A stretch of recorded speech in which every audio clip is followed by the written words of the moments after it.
জান্নাতের বড় বড় সেগুনের গাছ থেকে চ্যাপ্টা চ্যাপ্টা পাতাগুলোকে পেড়ে একটাকে আর একটার সঙ্গে জোড়া লাগিয়ে দিয়ে হযরতে আদম নিজের 70টাকে ঢেকে আন্ডার প্যান্ট পরা করে পরে আছেন গাছের পাতা।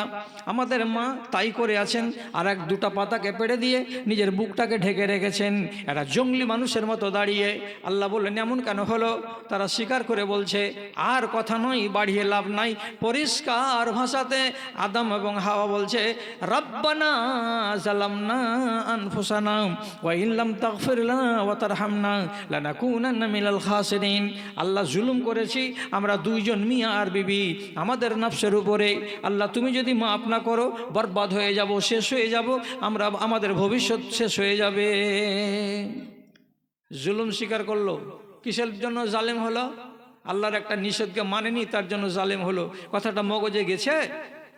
ঈশাগঞ্জের লোক আল্লাহর একটা নিষেধকে মানেনি, তার জন্য আমাদের বাপ নিজেকে বলছেন আমি জালিম, আমাকে আল্লাহ তুমি মাপ দাও। একটা নিষেধকে অগ্রাহ্য করার খেসারত এত লম্বা হলো, আসমান থেকে নিচে নামিয়ে দেওয়া হলো। হ্যাঁ, এবার আপনাকে ছোট্ট করে জিজ্ঞেস করি, জুমা মসজিদে সারা বছরে কতটি জুমার খুতবা শুনতে হয়? হিসাব করেছেন? 52টা। আধ ঘন্টা করে জুমার খুতবা হয়, টোটাল কয় ঘন্টা হলো? 26 ঘন্টা। 26 ঘন্টা ওয়াজ শুনেছেন। কোনোদিন কোনো মাওলানা কি মসজিদে বলেননি নেশা খাওয়া হারাম, মদ খাওয়া হারাম, যে জিনিস মানুষের মগজকে বরবাদ করে দেয় এই জিনিসকে সেবন করা হারাম? শুনেননি? যদি বলেন হ্যাঁ শুনেছি, মেনেছেন? যদি বলেন না মানেনি, আদম আল্লাহর নিষেধকে না মানাতে কি হয়েছে বুঝতে পেরেছেন তো? জান্নাত হাত ছাড়া হয়ে গেছে। জান্নাত থেকে রব্বুল আলামিন নামিয়ে দিয়েছেন নিচে। কোরআন বলছে ওয়াকুলনা বিতুমিনহা জামিআন, এখানে থাকতে দিব না, দুনিয়াতে যাও, ওখান থেকে ভালো হয়ে তারপরে আসবে তো এই ঘরে যাবে, আর ভালো হয়ে না আসলে এই ঘরে আর আসবে না। তাহলে আপনি চিন্তা করুন তো, আমাদের বাপ একটা নবী হয়ে যদি এই পর্যায়ে যেতে হয় যে তার কাছ থেকে আল্লাহ ইজ্জতের জায়গাকে কেড়ে নিলেন, আপনাকে আল্লাহ তাআলার কথাটা কি কেউ শোনায়নি? নেশা খাওয়া হারাম। যদি বলেন হ্যাঁ শুনেছি, তো শোনার পর আপনি মেনেছেন। যদি বলেন না মানিনি, তাহলে আপনার মতো জালেম দুনিয়াতে কে আছে? এবার আপনি বলেন আপনার মতো জালেমের আযাব কি হতে পারে? কি হতে পারে শুনবেন, জানবেন, শিখবেন। যারা নেশাখোর তাদের জন্য আযাব কি আছে কিয়ামতের দিন। আমি গোড়াতেই বলছি, হয় দুনিয়াতে রব্বুল আলামিন আপনার কাছ থেকে চুকিয়ে নেবেন, আর না হয় আখেরাতে জমা থাকবে, ছেড়ে দেওয়া হবে না। যারা মুজরিম তাকে রেহাই দেওয়া হবে না। হ্যাঁ, যারা বোতল থেকে ঢেলে মদ খায় তাদের বদলা সাংঘাতিক কোরআন মাজিদে লেখা আছে। কি লেখা আছে? ওদেরকে গেলাসে করে একগুলো পানি দেওয়া হবে, নহর থেকে পানিটা উঠানো হবে। নহরের নাম কি? নহরের নাম আরবিতে লেখা আছে গাউতা। গাউতা নামের নহর থেকে পানি উঠিয়ে তাকে দেওয়া হবে। আপনি বলবেন গন্ধ না দুর্গন্ধ না সুগন্ধ কি আছে? কত দুর্গন্ধ আছে। জাহান্নামীরা চিৎকার করে করে আল্লাহকে বলবে মালিক আগুনের তাপ তো সহ্য করতে পারি না, তার উপরে কঠিন জ্বালা, এই নহরের পানির দুর্গন্ধ নাকে আসছে, সইতে পারি না, এত বিকট গন্ধ করছে এই নহরের পানি। সেই পানি এই জাহান্নামীদেরকে দেওয়া হবে। কোনগুলো জাহান্নামী? যারা মদ পানকারী জাহান্নামী, তাদেরকে দেওয়া হবে। কোথা থেকে আসছে নহরটা? গঙ্গা হিমালয় থেকে ঝর্ণা বয়ে আসছে? জি না, ঝর্ণা বয়ে আসছে না। কোনখান থেকে আসবে? ইয়াখরুজু মিন ফরুজিল মুমিসাত। পৃথিবীতে যত রান্ডি মেয়ে ছেলে আছে, পৃথিবীতে যত বেশ্যা নারী আছে, বেশ্যাগিরি করে করে করে করে যারা মরেছে, কিয়ামতের দিন আল্লাহ রাব্বুল আলামিন ওই সমস্ত জাহান্নামী মহিলাদেরকে তাদের শরমগাহ থেকে, তাদের লজ্জাস্থান দিয়ে এক ধরনের রস বেরিয়ে আসবে।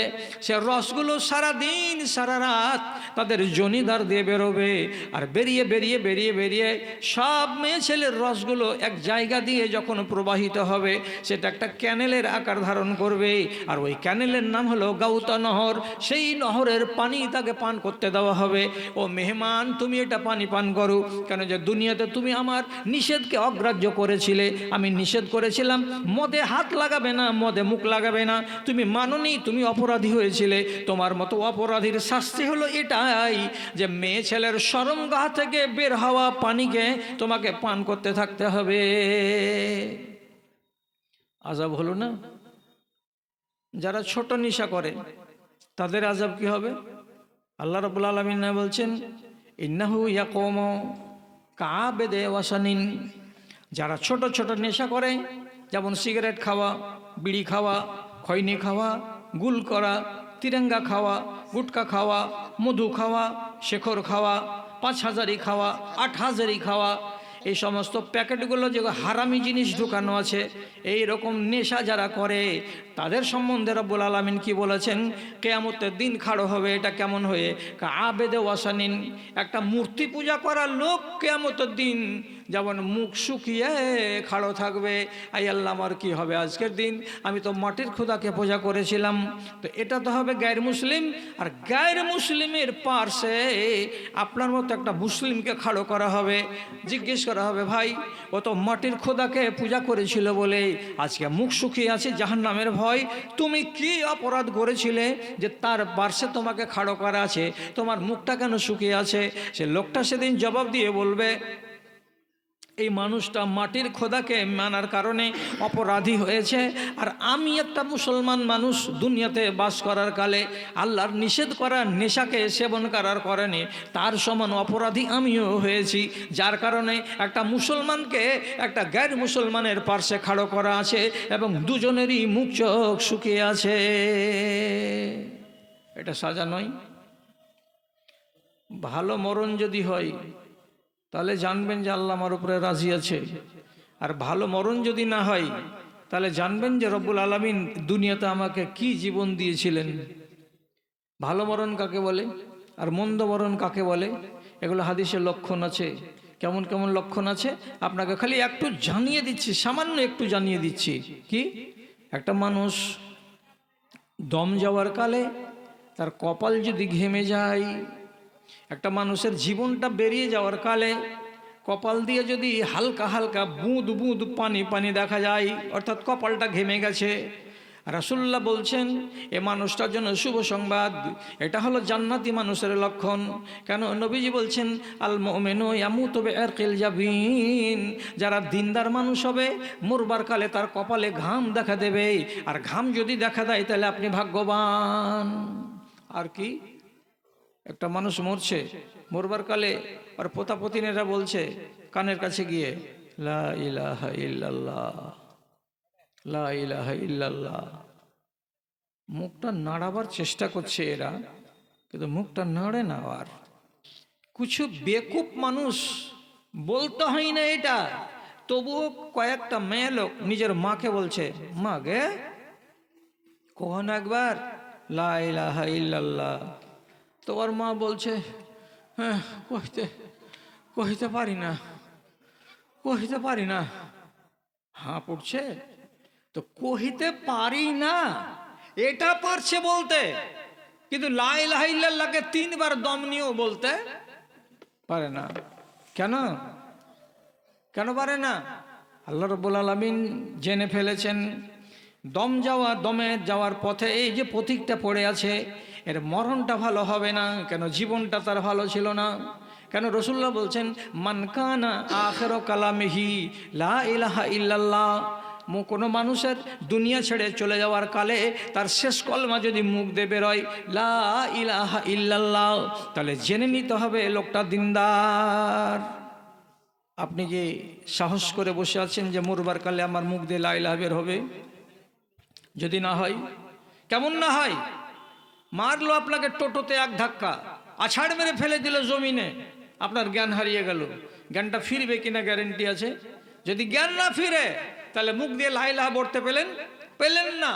রাসূলুল্লাহ নিজে বলছেন আল্লাহুম্মা ইন্নী আউযু বিকা মিন মাউতিল ফুজাতে, এ আল্লাহ রাব্বুল আলামিন বিছানে পড়ে পড়ে একটা মানুষ যদি 3 দিন অসুখ অবস্থায় পড়ে থাকে আর তারপরে মরণ হয়, এটা তার জন্য ভালো। কিন্তু হঠাৎ করে মৌত তুমি আমাকে দিও না, হঠাৎ করে মৌত কোনো মানুষকে দিও না। আচমকা যদি কোনো মানুষের মৌত হয়ে যায়, হঠাৎ করে যদি কোনো মানুষের মৌত হয়ে যায়, নবীজি বলছেন এটা ভালো লক্ষণ নয় রে বান্দারা, এটা ভালো লক্ষণ নয়। হঠাৎ মরে গেলেন, মনে মনে বলতেই থাকলেন তওবা করার টাইম পেলাম না, নামাজ ধরবো করছিলাম, নামাজ ধরা হলো না, হজটা করবো করছিলাম, করা হলো না, সব থেকে গেল। কিসের থেকে গেল? হঠাৎ করে মরণ হলো বলে আপনার সব স্বপ্ন অধরাই থেকে গেল। ভাইজান কি ভাবছেন আপনি? 3 দিন মাছের পেটে পড়ে পড়ে দোয়া করেছিলেন। তো তাতে তিনি একবারে পরিষ্কার ভাষাতে আল্লাহ তাআলাকে বলছেন, আমি জালেম জি আল্লাহ, আমি জালেম। জালেম মানে আমি অন্যায়কারী। আল্লাহ তুমি আমাকে মাপ না দিতে গেলে আমি মাছের পেটেই থেকে যাব। কি বলেছিলেন দোয়াটা? লা ইলাহা ইল্লা আনতা সুবহানাকা ইন্নী কুনতু মিনাজ জালিমিন। দেখেন তো, একটা নবী নিজেকে বলছে আমি জালেমদের অন্তর্ভুক্ত, আমি জুলুম করেছি। আল্লাহ তাআলা মাছের পেটে পৌঁছে দিয়েছেন ওকে, কিসের জন্য? জুলুম করলে কেন? রব্বুল আলামিন একটা নবীকে ছাড়লেন না, জুলুমের কারণে চলে যেতে হলো মাছের পেটে শিক্ষা দেওয়ার জন্য। কি জুলুম করেছিলেন? আল্লাহ তাআলা বললেন তোমাকে নাইনাওয়া টাউনে পাঠালাম, নাইনাওয়া টাউনের লোককে তুমি ওয়াজ করো, নসিহত করো, জ্ঞান দাও। নাইনাওয়া গ্রামের লোকেরা, ইরাকের একটি শহরের নাম নাইনাওয়া, ওখানকার লোক তাকে মানলো না, স্বীকার করলো না। যখন অমান্য করতে লাগলো, জানে খেদ হয়ে গেল। জানে খেদ হলো তখন রাগ করে বলে, ধুৎ তোরকে দেশে থাকবো না, চলে যাব অন্য দেশে। রাগ করে বেরিয়ে যাচ্ছিলেন, নৌকায় চড়ে এপার থেকে ওপার যাবেন। আল্লাহকে বলে বেরিয়েছিলেন আপনি? আল্লাহ যে আপনাকে পাঠালেন এইখানে নাইনাওয়া গ্রামে, তো আপনি নাইনাওয়া শহরকে ছেড়ে দিয়ে চলে যাবেন, তো কার আদেশে যাবেন? আল্লাহকে বলে বেরিয়েছেন? না, আল্লাহকে বলে বের হননি। তো তাহলে আল্লাহকে না বলে চলে যাওয়া এটা অন্যায় নয়? এটা জুলুম নয়? অন্যায় করে যেমনি চলে যাওয়া।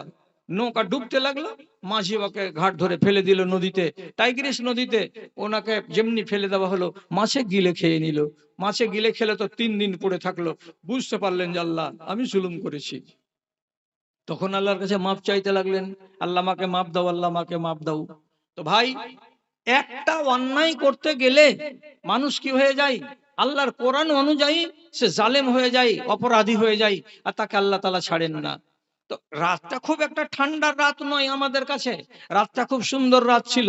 কিন্তু কেন কেন আপনারা এত তাড়াতাড়ি সাইডের লোকগুলো সব চলে গেলেন, মজলিসটাকে ফাঁকা করতে লাগলেন?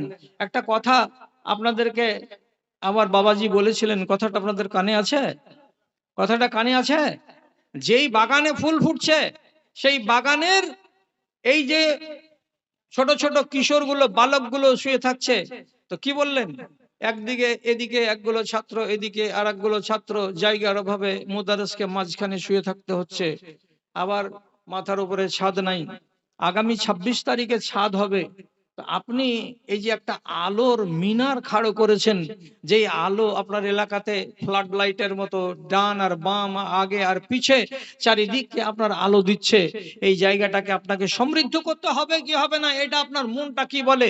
যদি বলে যে হ্যাঁ, এইটাকে আমাদেরকে কায়েম করতে হবে, আমরা নিজেদের গ্রামে একটা আলোর ব্যবস্থা করেছি, এখানে যতটি লোক আছেন আপনাদেরকে বলছি, আমার ভাই জানেরা, আমার দাদা জানেরা, আপনাদেরকে একটা করে বস্তা সিমেন্ট বলতে হবে, ইনশাআল্লাহ 26 তারিখের ঢালাই যেন আমাদের বাধা প্রাপ্ত না হয়। যতটি লোক আছেন সাদকায়ে জারিয়া করুন, নিজের গুনাহ মাফ হবে, আমার মা আর বাবা কবরে গেছে তাদের গুনাহ খাতা মাফ হবে।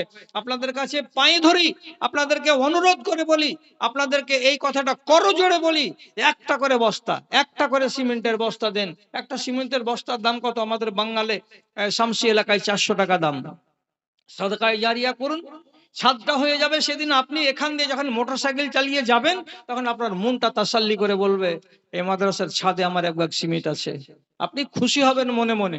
তো আমার ভাইদেরকে আমি আহ্বান জানাচ্ছি, পালিয়ে যাওয়ার আগে আপনারা আল্লাহর ওয়াস্তে কথাটা শুনুন। এক বস্তা করে সিমেন্ট অথবা সুক্কা হাত আপনি 500 টাকা করে টাকা, আলহামদুলিল্লাহ আলহামদুলিল্লাহ, আমার এক ভাই যান 500 টাকা দিয়েই ফেলেছেন। মানে এক বস্তা সিমেন্ট থেকে কিছু বেশি হয়ে গেল। আপনারা কে উঠবেন না? তাড়াতাড়ি করে দেখেন, আল্লাহ তাআলা সেই সম্পত্তি ভালো দিয়েছেন, আপনাদের ফসলও দিয়েছেন। আল্লাহ তাআলা আপনাদেরকে বন্যা টন্যা দিয়ে ডুবিয়েও দেন না। এত সুন্দর ফসল, মাঠ ভরা ফসল, আল্লাহ তাআলার জমিনকে চাষবাস করে আপনি খাচ্ছেন, সুখে দুঃখে জিন্দগি কাটাচ্ছেন। আল্লাহর ওয়াস্তে আল্লাহকে রাজি করুন। একটা বস্তা সিমেন্ট, চলে যায় না উল্টা দিক দিয়ে, উঠে আসুন এইদিকে আমার কাছে, একটু দয়া করে এক বস্তা, এক বস্তা, মাত্র এক বস্তা সিমেন্ট। আলহামদুলিল্লাহ, আমার ভাইজান 500 টাকা দান করেছেন, আল্লাহুম্মা সাল্লি আলাই, আল্লাহুম্মা বারিক আলাই। এক বস্তা নামটা লিখে দেন ভাই। তোমারা দেশে দিন চলে যায়, তোমারা দেশে দিন চলে যায়, আধার নেমে আসে রাতে, কত যে শক্তি লুকায়ে রেখেছো তোমার নিপুণ দুই হাতে। কটি আছে ভাই? আচ্ছা আলহামদুলিল্লাহ, 500 টাকা আছে আমার ভাইজানের দান, কবুল করে বাক্স বান মিটামন আর মান আমিন। এক বস্তা, এক বস্তা, হ্যাঁ দাও, ওর আমার ধন লিখে দাও নামটা তাড়াতাড়ি।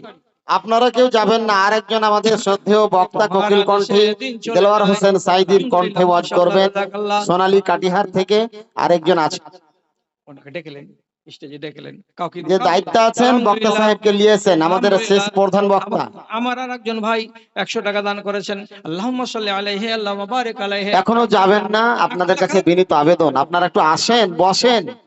26 তারিখের দিন এখানে আসতে হবে আপনারাকে, নিজের চোখে দেখতে হবে মাদ্রাসা সেন্টারিং এর উপরে ছাদ ঢালাই হচ্ছে।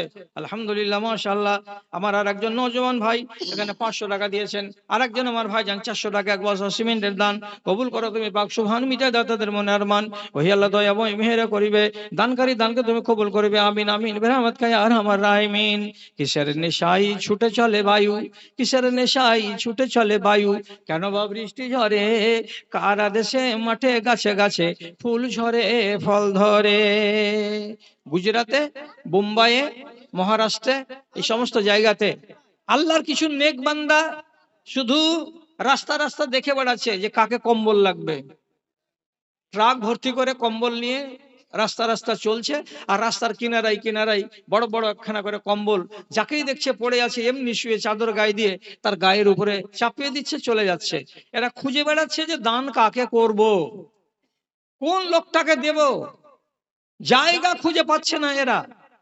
আপনি আপনারা বা আমরা, আল্লাহ তাআলা আমাদেরকে এত বড় ধনী করেননি, এটা ঠিক, কিন্তু এইটুকু কি আল্লাহ তাআলা আমাদেরকে ধন দেননি যে আমার সম্পত্তি থেকে, আমার ইনকাম থেকে আমি বছরের মাথায় একদিন আজকে এখানে এসে আমার এই হিফজুল কোরআন মাদ্রাসাকে এক বস্তা সিমেন্ট দান করব? এত দিলটাকে ছোট করলে হবে না, একটু বড় করেন মনটাকে। এতগুলো ফসল মাঠ ভর্তি, এগুলো তো আপনার ঘরে জমা হবে, এ তো জমিন আল্লাহর, আল্লাহর জমিনকে চাষ করছি, করার পরে আমি ঘরে তুলছি। যদি রব্বুল আলামিন এই জমিন আমাদেরকে উর্বর জমি না দিয়ে যদি মালভূমি দিয়ে দিতেন, নাগপুরের যে মালভূমি শুধু লাল লাল মাটি, একটা কোনো ফসল হয় না, যদি এমনটা হতো যে রাজস্থানের মরুভূমি দিয়ে দিতেন আল্লাহ তাআলা, যেদিকে তাকাবেন চারিদিকে বালি আর বালি, বালি আর বালি, না ভুট্টা আছে না আরো অন্যান্য ফসলাদি আছে, শুধু এমনি ফাঁকা মাঠ পড়ে আছে। আল্লাহ তো এমন করেননি, কত সুন্দর আমাদেরকে উর্বর জমি দান করেছেন, মাশাআল্লাহ আলহামদুলিল্লাহ জাযাকাল্লাহ। তোমার আদেশে দিন চলে যায়, তোমার আদেশে দিন চলে যায়, আধার নেমে আসে রাতে, কত যে শক্তি লুকায়ে রেখেছো তোমার নিপুণ দুই হাতে, তোমার নিপুণ দুই হাতে। মহাবিশ্বের তুমি যে চালক, উড়ুক তোমার জয় নিশান, ওগো আল্লাহ মেহেরবান, আমি গাহি তোমার গান।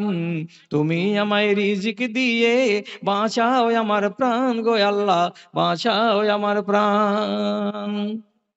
কিসের নেশাই ছুটে চলে বায়ু, কেন বা বৃষ্টি ঝরে, কিসের নেশাই ছুটে চলে বায়ু, কেন বা বৃষ্টি ঝরে, কার আদেশে মাঠে গাছে গাছে ফুল ঝরে ফল ধরে, ফুল ঝরে ফল ধরে।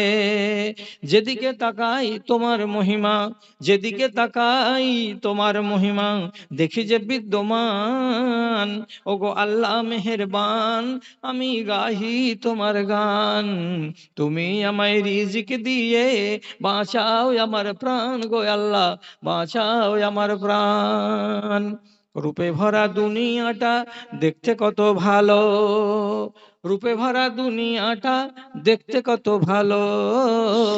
একটু কেউ যদি মানে কমিটির মধ্যে কার বা আমাদের ছাত্ররা কেউ থেকে থাকো বাবা, তো একটু যাও, মহিলা ধরা হলো, তার নিদর্শনগুলোকে তার সামনে তুলে ধরা হলো, কান পেতে বসে বসে শুনলো, কথাগুলোকে বুঝলো, তারপরে আল্লাহ তাআলা বলছেন আরাজ আনহা, এখান থেকে বাড়ি ফিরে যাওয়ার পর যত কথা রাতের বেলায় শুনেছিল, বুঝেছিল, অনুধাবন করেছিল, সব কথাগুলোকে ভুলিয়ে দেয়, একটাও মনে রাখে না। যেমনকার মানুষ ছিল আগে তেমনি হয়ে যায়, আগে যেমন স্বভাব ছিল বাঁকা, তেমনি স্বভাব বাঁকাই থেকে যায়। এমন মানুষ যদি কেউ হয়, তো আল্লাহ তাআলা বলছেন এটাই হলো পৃথিবীতে সবচাইতে বড় জালিম, এটাই হলো সবচাইতে বড় অন্যায়কারী। যারা অন্যায় করবে আল্লাহর নজরে তারা আসামি, আল্লাহর নজরে তারা দাগী, আল্লাহর নজরে তারা দোষী। এখন আমি যদি আল্লাহর কথাকে শুনি, বুঝি, তারপরে তার বাস্তবায়ন আমার দ্বারাই সম্ভব না হয়, তাহলে আল্লাহ বললেন এটা হলো সব থেকে বড় দোষী, সব থেকে বড় জালেম। তাহলে কোন সমাজ এমন আছে যে দোষীকে ছেড়ে দেবে, বিচার করবে না? আছে এমন কোন সমাজ? যদি কেউ ব্যভিচারে ধরা পড়ে তো তার বিচার হবে, কেউ যদি চুরিতে ধরা পড়ে তার বিচার হবে, কেউ যদি কাউরি মেয়েকে নিয়ে পালিয়ে যায় আর ধরা পড়ে যায় তো তাহলে তার বিচার হবে। কেন যে আমরা আসামিকে রেহাই দিই না, অপরাধীর আমরা বিচার করি। আল্লাহ রাব্বুল আলামিন বলছেন তুমি যখন আমার কথাকে অমান্য করলে, শোনার পরে মানলে না, তখন তুমি তো দোষী। তোমার কি করা দরকার? আমার এই দোষীকে কি করব? তখন রব্বুল আলামিন বলছেন ইন্না মিনাল মুজরিমিনা মুনতাকিমুন। যত দোষী হবে দুনিয়াতে, সে যেই গ্রুপের মানুষ হোক না কেন, আমি ওই আসামির আমি ওই আসামির কাছ থেকে বদলা চুকিয়ে নিতে পারি। আমি ওই আসামিকে রেহাই করি না। অনেককে ছেড়ে দিই দুনিয়াতে, আখেরাতে ছাড়বো না। অনেককে দুনিয়াতে পাকড়াও করি এবং আখেরাতেও তাকে পাকড়াও করব। কেন যে মুজরিমকে ছেড়ে দেওয়া আমার অভ্যাস নয়। আমি ছাড়িনি কাউকে, কোন মুজরিমকে আমি ছাড়িনি। যেই অপরাধ করবে তাকে আমি ধরবো। আপনাকে এখন শিখাবো কি দিয়ে? কে কেমন অপরাধ করেছিল যে তাকে আল্লাহ তাআলা ছেড়ে দেননি, পাকড়াও করেছেন। শর্টের উপরে কথা বলি, খুব তাড়াতাড়ি করে কথাগুলো ছোট ছোট ছোট ছোট, আপনি মগজে সেটাকে একটি সারিবদ্ধভাবে সাজিয়ে নেবেন। আমি একটা কওমের নাম বলছি, তাদেরকে রব্বুল আলামিন মাটির তলাতে পুঁতে দিয়েছেন, উল্টিয়ে দিয়েছেন। পুরো জমিনটাকে ফারিস্তারা উঠিয়ে নিয়েছিলেন, আর নিয়ে ওই এলাকাটাকে উপর দিকে উঠিয়ে নিয়ে যাওয়ার পর এইভাবে উঠিয়ে নিয়ে গিয়ে আবার উপুড় করে দিয়েছিলেন। আর উপুড় করে দিয়ে যে জায়গা থেকে উঠিয়েছিলেন সেখানেই ফেলে দিয়েছিলেন। এই জায়গাতে খাল হয়ে গেছে, একটা একটা বিল, ঝিল তৈরি হয়ে গেছে। ওটাকে বলা হয় ইংরেজিতে ডেড সি, বাংলাতে বলা হয় মৃত সাগর। আজও আছে লেবাননের মাটিতে। যার পয়সা আছে, টাকা আছে, সে দেখতে পারে। আর যার কাছে অ্যান্ড্রয়েড মোবাইল আছে, সে ডেড সি কে নিজের বাড়িতে বসে বসে দেখতে পারে। আল্লাহ তাআলা কেন এইরকম সেই এলাকাটাকে পুরো উপর দিকে উঠালেন ফারিস্তাকে দিয়ে, আবার জমিনে ঢুকিয়ে দিলেন কেন? আর ডেড সিটা হলো কি করে? ভাইরা, শর্টের উপরে কথা বলছি। এই ডেড সি, মৃত সাগর, ওখানকার পানিগুলো হচ্ছে পুরা মোবিলের মতো। জমিতে সেচে কেউ ব্যবহার করে না, কোনো পশু ওই পানিকে পান করে না। এবং ওই বিলের ভেতরে একটা পোকা মাকড়, একটা মাছ বলতে নাম বলতে নেই। শুধু এই কালো মোবিলের মতো পানি ওই জায়গাতে জমা হয়ে আছে। কতদিন ধরে আছে? তো আমার নবীর নবুয়ত প্রাপ্তির আগে, আনুমানিক 2200 বছর আগে এই ঘটনা একটা ঘটেছিল। সেইখানকার লোক অপরাধ করেছিল। কি অপরাধ করেছিল? নবীর নাম লূত আলাইহিস সালাম। সেখানকার যতগুলো নওজওয়ান ছিল, এরা নারীদের প্রতি আসক্তি প্রকাশ করত কম, আর পুরুষদের প্রতি তারা আসক্তি প্রকাশ করত বেশি। অর্থাৎ তারা পুরুষে পুরুষে সমমৈথুন করাকে খুব পছন্দ করত। আর এটা হলো অন্যায় কাজ, এমন একটা ঘৃণিত কাজ যে কাজটা কোনো জীব, জানোয়ার, পশু পাখি কেউ করে না। অথচ তারা মানুষ হয়ে এই কাজটা করেছিল, যে বেটা ছেলে সমমিলন করত, সমমৈথুন করত। নবী লূত বলেছিলেন এটা জঘন্য কাজ, এটা থেকে তোমরা নিজেদেরকে সরিয়ে আনো, না হলে আল্লাহ তাআলা নারাজ হবেন, তোমাদের উপরে আল্লাহর পক্ষ থেকে আযাব আসবে। এ মুজরিমরা মানতে রাজি হলো না, কোনো মতেই মানলো না। শেষ পর্যন্ত ইন্সপেকশন করার জন্য 7-8 জন ফারিস্তা এলেন। তো 7-8 জন ফারিস্তা এসেছিলেন মানুষের সকালে, নওজওয়ান, মুছ নেই, দাড়ি নেই, একদম তরুণ তাজা। এইরকম ফারিস্তাগুলো নবীর সঙ্গে কথা বলছিলেন। এমন সময় গ্রামের লোকেরা দেখতে পেয়ে বলল যে নবীজি, আপনার কথা বলা হলো, একটু সুযোগ দিবেন, আমরা ওদের সাথে একটু কথাবার্তা বলি, লাইন ঘাট করি। কেন যে এদের জিভে পানি চলে এসেছে এই সুন্দর সুন্দর মানুষগুলোকে দেখে।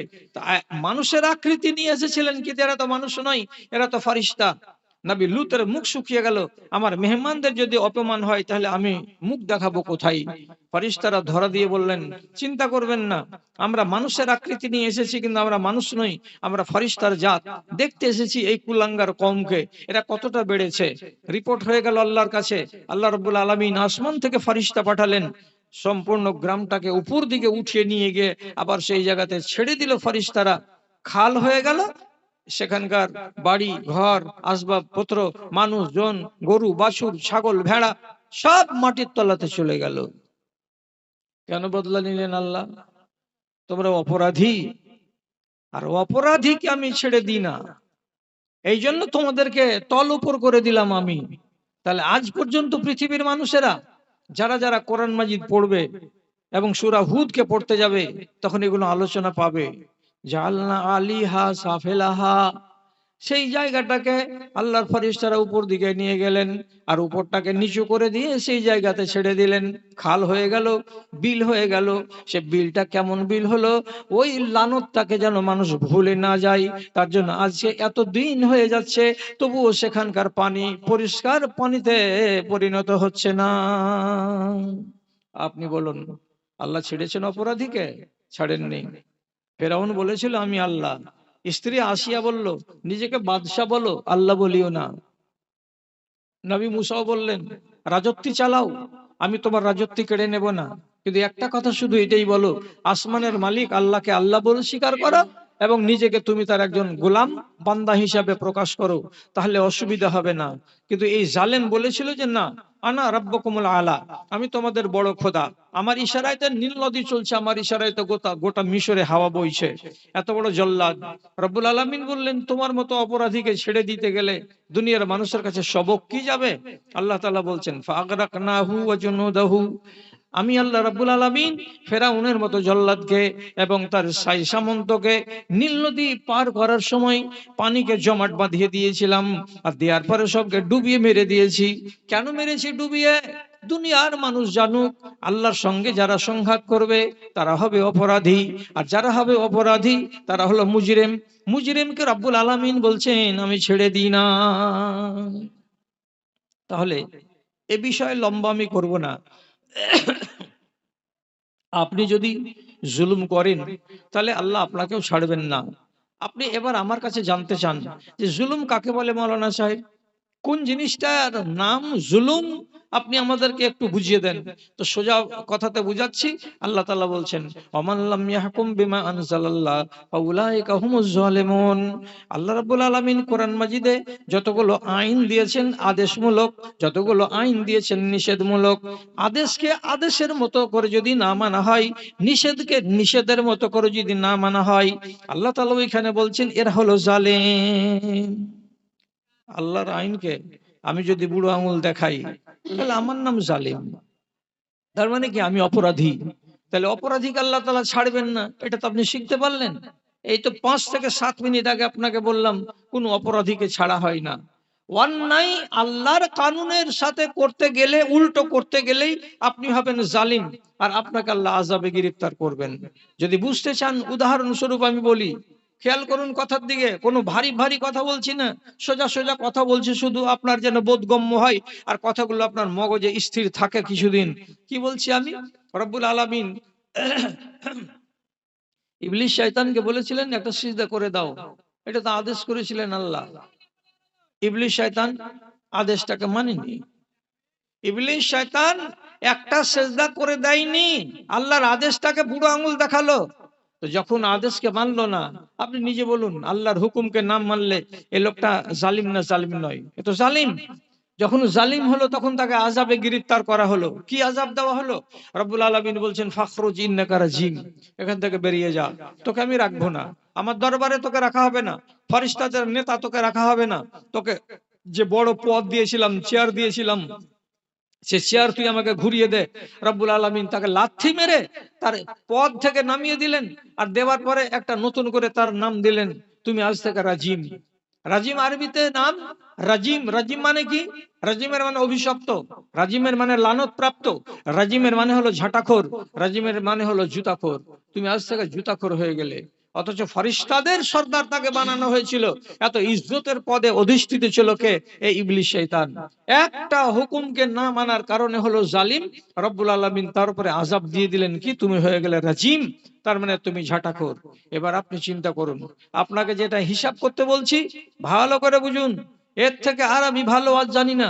যা বলছি কোরআন হাদিস থেকে বলছি, মানতে পারলে খুবই ভালো, না মানতে গেলে আমার অসুবিধা নেই, অসুবিধা আপনার হবে।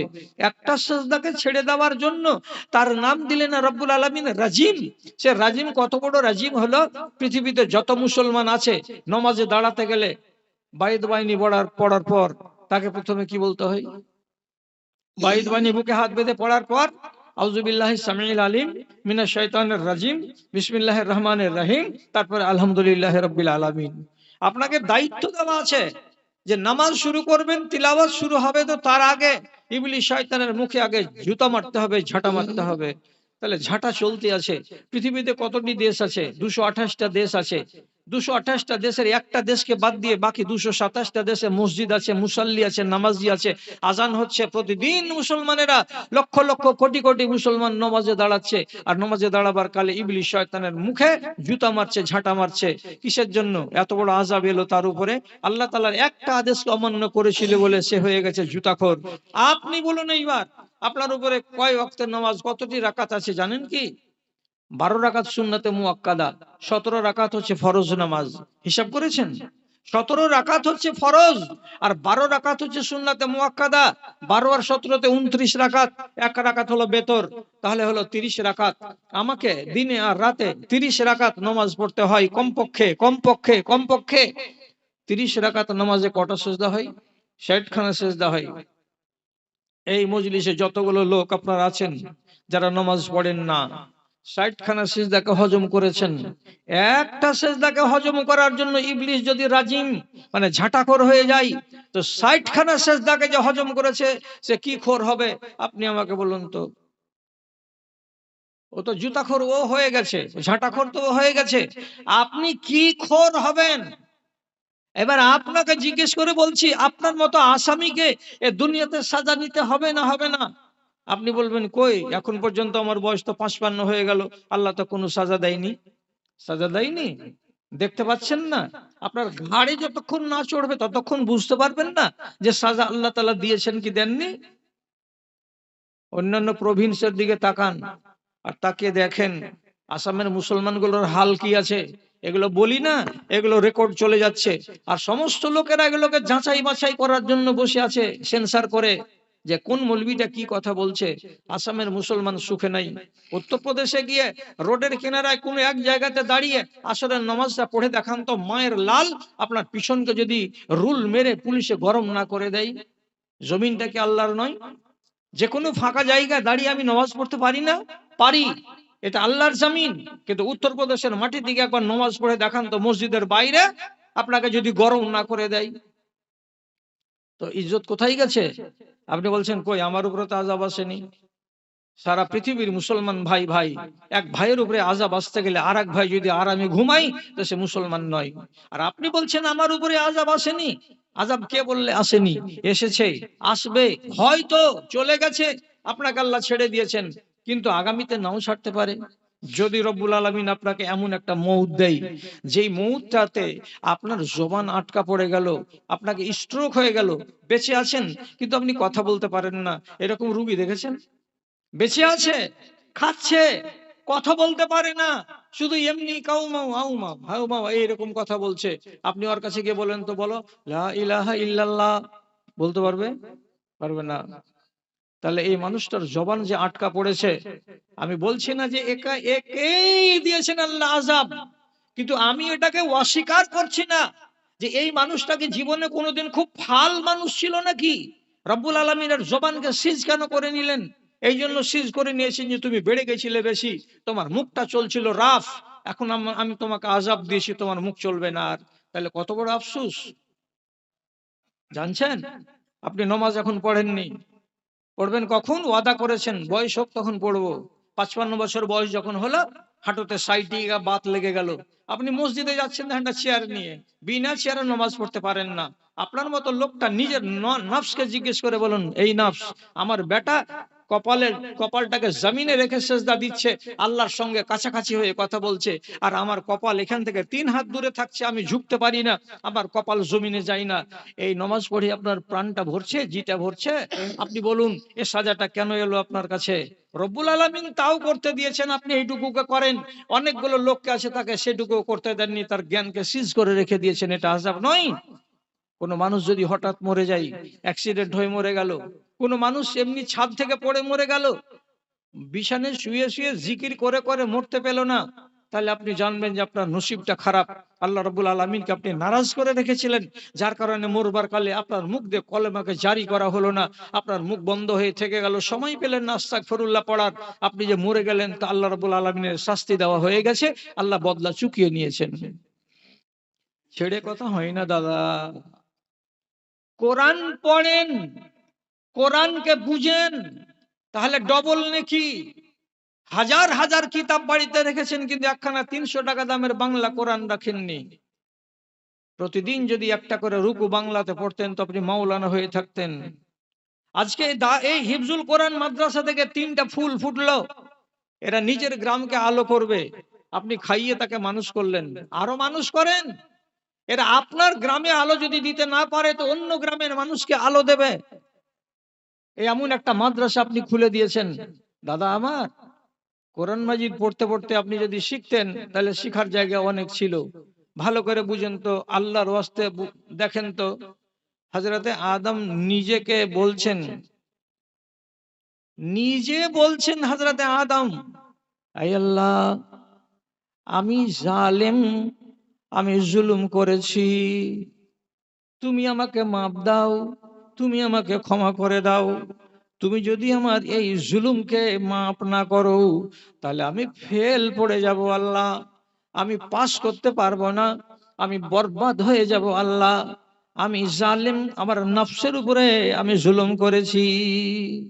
কে এটা? নবী কুলের প্রথম নবী, নামটা কি? আদম আলাইহিস সালাম। তিনি নিজে বলছেন। দোয়াটা তো সবাই বলেন, তরজমাটা জানেন কি? কে জানে না এই দোয়াটা? যদি কেউ না জানে তাহলে জানতে হবে, এটাই 1 নম্বর অভাগা চাকুলিয়া এলাকায়।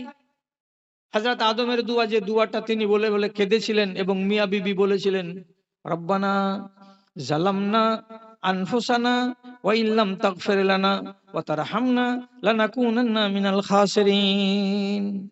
স্বীকার করছেন আমি জালেম, আমি জুলুম করেছি। কি করেছিল গো বাপ? তুমি তো আমাদের বাপ, কি জুলুম করেছিলে? তার মানে কি তুমি কি আল্লাহর কোন কানুনকে উল্লঙ্ঘন করেছিলে নাকি? আল্লাহর কোন কানুনকে উল্লঙ্ঘন করতে গেলেই তো মানুষকে জালিম বলে। তো তুমি কি করেছিলে বাপ আমাদের? তুমি উল্লঙ্ঘন করেছো আল্লাহর কোন কানুনকে নাকি? হযরত আদম এক বাক্যে স্বীকার করে বলেছেন যে হ্যাঁ, আমি আল্লাহর একটা কানুনকে উল্লঙ্ঘন করেছিলাম। কি করেছিলে তুমি? তো বলছি আল্লাহ তাআলা বলেছিলেন, এ তো সবই আছে কোরআন মাজিদে, আপনি পড়বেন না আর তার জন্য কাঙ্গাল হয়ে বসে থাকবেন। আল্লাহ রাব্বুল আলামিন সূরা বাকারার গোড়ার দিকগুলোতে এগুলো সব আয়াতগুলোতে আলোচনা করেছেন। লা তাকরাবা হাযিহি শাজারাতা ফাতাকুনা মিনাজ জালিমিন। হে আদম এবং হাওয়া, মিয়া বিবি, তোমাদের ইচ্ছা যেখানে যায় সেখানে ঘুরে বেড়াও, যেই বাগানে যাবে জান্নাতের যাও, যে ফল খাওয়ার ইচ্ছা আছে সে ফলটা তোমরা খাও, কিন্তু আমি আল্লাহ তোমাদেরকে বলছি, একটা গাছকে নির্দিষ্ট করে দিয়ে রব্বুল আলামিন বলছেন, এ গাছের তলায় মিয়া বিবি কেউ তোমরা যাবে না, গাছের তলাতে যাবে না। ফল খাওয়া অনেক দূরের কথা। 15 দিন গত হলো না, হযরতে আদম আর হাওয়া বেড়াতে বেড়াতে গাছের তলায় গেলেন। মা হাওয়া একটা ফল পাড়লেন, ফেড়ে দেখলেন ভিতর লাল টুকটুক করছে, জিভে এমনি করে দিয়ে দেখলেন টক না মিষ্টি না টক মিষ্টি, টক না মিষ্টি না টক মিষ্টি, এমনি করে দিয়ে একটা টেস্টকে বুঝে দেখলেন। নিজের স্বামীকে বলছেন, আরে খেতে তো মানা আছে, তো জিভে দিয়ে দেখো টেস্টটা কেমন আছে। বিবির কথাই পড়ে হযরত আদম জিভে দিয়ে দেখলেন টক না মিষ্টি না টক মিষ্টি, দেখে নিলেন। দুজনই যেমনি টেস্টটাকে জানলেন, ফলটাকে চিড়ে মুখে দিয়ে জিভে দিয়ে আসামি হয়ে গেলেন। কেন? কি বললাম এক্ষুনি 2 মিনিট আগে, লা তাকরাবা হাযিহি শাজারাতা, এই গাছের গোড়াতে তোমরা যেও না, ফল খাওয়া দূরের কথা। গেলে কেন? ফলকে চেখে দেখলে কেন? আসামি সাব্যস্ত হলো, গা থেকে জান্নাতি পোশাক সব খুলে পড়ে গেল। কত লম্বা মানুষ ছিল আন্দাজ করবেন বাড়ি গিয়ে, এখানে টাইম নাই। মুঠ হাত করে মাপবেন, 60 গজ হাত লম্বা ছিলেন আমাদের আদম বাপ আর আমাদের মা হাওয়া, দুজনই 60 গজ হাত 60 গজ হাত করে লম্বা। কয় মিটার পাঞ্জাবিতে কাপড় লেগেছিল আদমের, বাড়ি গিয়ে হিসাব করবেন।